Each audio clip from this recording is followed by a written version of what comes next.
Sosok ayah sambung Alisa Dagwis, Alain, ternyata ikut hadir pada hari bahagia pernikahannya dengan Al-Ghazali.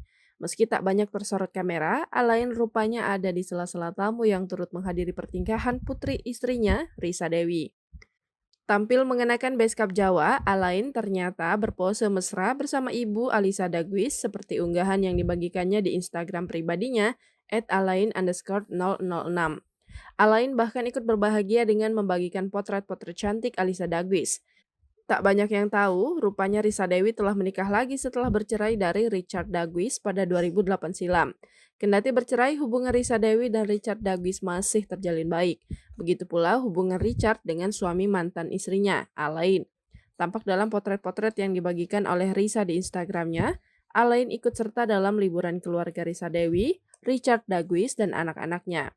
Alain juga ada di foto-foto perayaan ulang tahun Al-Ghazali tahun lalu. Tidak banyak informasi pribadi mengenai Alain yang bisa dihimpun. Alain sendiri diketahui berkewarganegaraan Prancis, sama seperti ayah kandung Alisa, Richard. Ia memiliki nama lengkap Alain Dag. Dalam bio Instagramnya, Alain menuliskan pekerjaannya sebagai seorang entrepreneur.